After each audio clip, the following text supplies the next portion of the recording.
Well, the I4J summit is actually quite a fun place. You meet a lot of different people. Some of these people I know, most of them I have never met.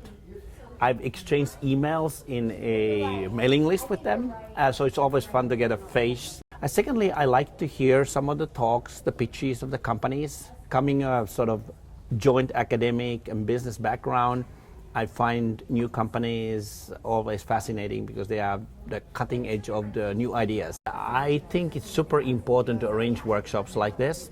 The people here have a very different background. So I'm a computer scientist, but there are a lot of sociologists, entrepreneurs, philosophers, a lot of people who have a lot of experience in leadership, government relations, many people who are younger, energetic, drive some new technology with a passion on the topic.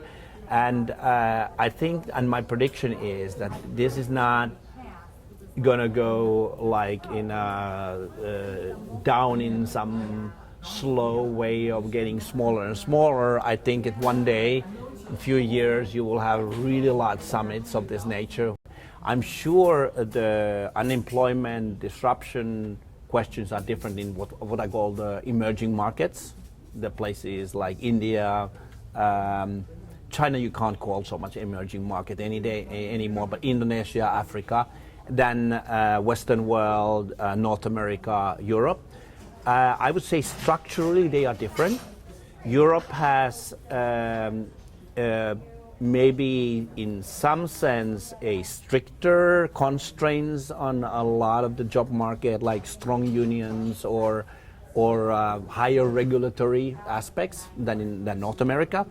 But by the end of the day, fundamentally digitalization is the one that will change all of these places. It's the single source of the biggest change that will happen. So all my life the bits have been eating atoms.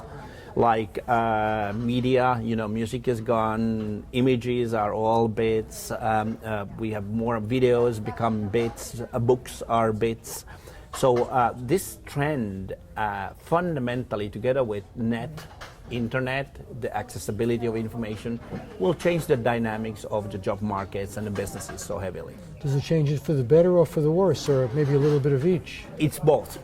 So there are jobs that disappear. So my favorite example is when net was born, or let's say web was born, and you got websites and you started getting like, you could call it democratized access to a lot of different things. Certain professions almost died as a consequence, like travel agencies. Now, do we need a planned response, like the government has to have a program to generate new jobs, or should we just let nature take its course? I don't believe this problem is solved by just government regulating stuff or generating jobs. The problem is too fundamental and too sort of large and also global. But the government regulation has its role, or incentives, or whatever the role. By the end of the day, the larger dynamics is still the dynamics of the society in general and the people themselves.